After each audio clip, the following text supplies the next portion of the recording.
Hello YouTube, this is Marauders here, and here are a few tips for the Asus ROG Ally. And the first tip is actually, this is a PC. This is not a console. Stop calling it a handheld console and call this a handheld PC. And if there's anything to know about PC gaming, is that PC gaming is highly nuanced. Most of the times the game is gonna work correctly, but sometimes you're just gonna have this problem where it's just not gonna run or work well until you tweak it or you patch it, or yeah, there are many things can and will go wrong when you're doing PC gaming compared to something like on your Nintendo Switch. So just because the Ally looks like a Nintendo Switch, don't call it a console. It is a Windows PC that looks like a Nintendo Switch without a physical keyboard and mouse. And there's the second problem. The ROG Ally doesn't have a physical keyboard and mouse. And most PC games and apps for that matter, they never really expect someone to run them without a physical keyboard and mouse. So you're gonna run into problems. So you really need to learn to cope with using a Windows PC without a keyboard and mouse. So the third major factor is that PC games don't expect to be put into standby.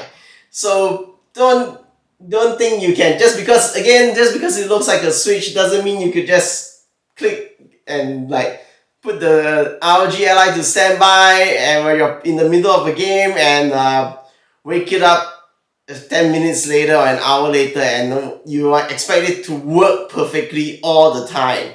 Okay? It's a very, very problematic thing, putting PC games into standby, and you really shouldn't expect it to work correctly all the time. So my advice is, don't put your games into standby, just exit them before putting your ROG Ally into standby, because if you're lucky, the game will just crash when you come out of standby. If you're unlucky, well, through some of my testings, I've seen that the device actually doesn't want to go into standby, so the fans are still running and everything. And yeah, if you put that into a bag thinking just because the screen is off but the fans are still running, yeah, I think that's not gonna end well for you. So okay, the first major tip is that don't treat the ROG Ally as a console. It is a PC, and if you don't think you can do that, well, the ROG Ally is probably not for you. I hope you haven't got one yet. Okay, let's talk about the gamepad eccentricities of the Asus ROG Ally. So while it's great that you can control the mouse using the right thumbstick, and of course you can do your usual things like right click and left click, that's great because you can use that to scroll your web pages around. But sometimes that isn't what you want, because like for example, let's say I want to use the gamepad tester to test my gamepad on the browser, but you notice that it doesn't do anything because right now the gamepad is working as a mouse. That's because the gamepad decides what mode to be in based on what program you're using. So if you press the action center, you can see that if control mode is auto, it's gonna make its best decision to see whether you're using a game or not and change the control mode. So for example, now even though I'm in the desktop, but I would like the controller to work as a gamepad, you should go in and press A or tap on it and change it to gamepad. So now it will be forced to recognize it as a gamepad, and we can now do our testing and other things. Another example of this is that if you keep it on auto, certain programs will force it to be in gamepad mode. For example, if we use Steam, so I will show you what happens now. I'm gonna just bring half of it into focus. So now when when edge is focused, I can actually move the controller move the mouse with my controller, but the moment I go into Steam and Steam gets focused, everything stops. This is because Steam is configured to automatically switch the controller to gamepad mode. Probably because they assume that everyone would use it in big picture mode, so that's probably why. So again, remember, in situations like this, just go in and select desktop mode, and now we can use it in desktop mode, and we can just use the controller like a mouse, just like normal. Okay, so same thing. Let's say, for example, if we want to go into test our USB game controllers. So if I go properties, because I'm still using Windows, the Armory Crate isn't helping do the selection of the controller. Okay, I was in desktop mode just now. So I'm going to just force it into gamepad mode. And voila, now we can test everything already.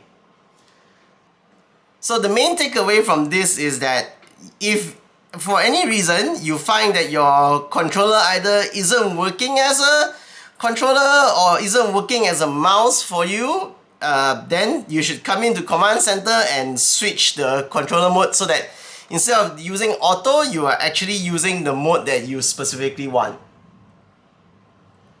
So on the topic of the controllers, now let's talk about the triggers on the Asus ROG Ally.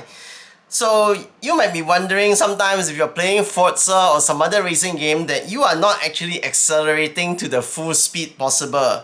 Like, you're not flooring the accelerator properly.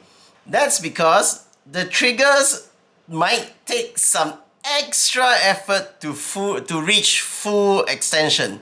So I'm here at the gamepad tester site. So we're going to, if I pull the trigger, you can see it goes up to 1. The left trigger goes up to 1. If I just very gently pull it to the bottom, it goes up to 1.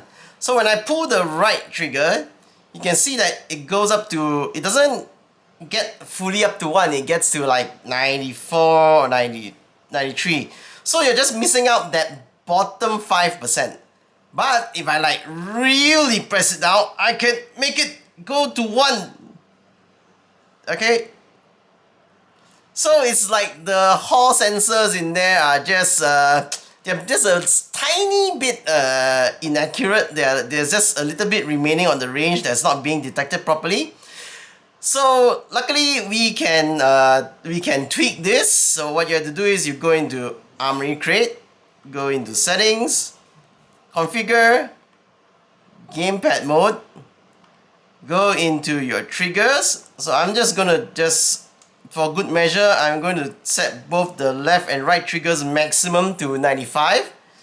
So this basically means that the range of movement is now 95% only. So after I finish this configuration, we're gonna go back to the gamepad tester. So now if I just pull it like normal, using my normal strength, it will immediately go to 1. Okay? So much easier, no question about it. So you probably want to set this if you are having any problems with, you feel that you aren't really flooring your accelerators correctly in any racing games. Okay, so now let's talk about text input. So inevitably you will like be playing a game and then you need to do some text input. For example, maybe you want to just type out a quick chat message on the keyboard. So like in Street Fighter 6 here, I can press Y to bring up the chat screen. I press A, so the input box is enabled. But because this is a game and not a Windows application, most of the games aren't going to trigger the built-in Windows keyboard in order to do your text input. But luckily, Asus actually did a good job here, and is that number 1, you can either bring up the text keyboard by pressing the command center and then press the keyboard button, okay? and you can start typing your message. But you notice that, hey, the keyboard's actually blocking this view. Okay, fine, we can press this button in order to undock the keyboard, and you know, you can move it around a bit. And then we can just go ahead and finish typing our message. Hello all. But of course, it doesn't accept, and the game doesn't accept enter, so we're gonna just return back and we're gonna press A. Okay? So that's how you do text input. Either you bring up the keyboard by pressing the keyboard on the command center, or the nice thing is that by default, the shortcut keys are Asus has already configured so that if you hold one of the shortcut keys and you press up, you actually bring up the keyboard. So that's nice. So one thing to note is that after you bring up the keyboard and you start entering, and you need to like give focus back to the game.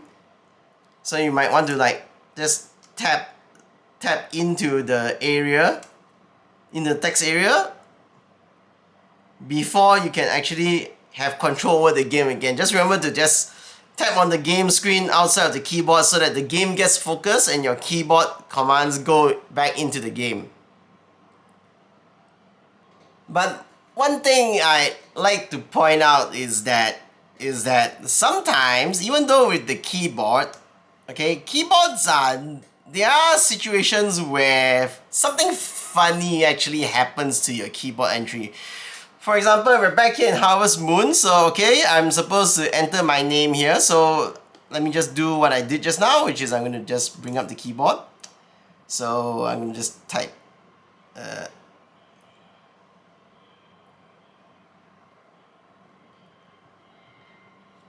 and you can see that even though I'm typing, it seems to be very reluctant to accept input.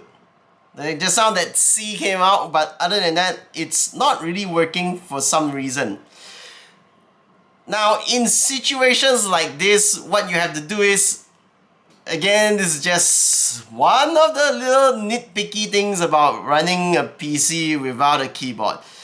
So, when this normal keyboard doesn't work for you, whether it's this one or the small floating one, okay, when these don't work for you, the entry isn't going into your game, what you do is you need to switch to this keyboard layout called Traditional, because this keyboard works differently from the other two keyboards, and unfortunately you cannot undock it, because when you undock it, it will bring back to this small mode. But you want Traditional, because Traditional perfectly emulates a traditional keyboard in the commands that it sends to the games underneath it. So if for whatever reason the normal soft keyboard doesn't work for you in a game, switch over to Traditional to do your keyboard entry. Okay, so those were some tips to help get more out of your ROG Ally experience. I hope they are helpful to you, and I will see you all in the next video.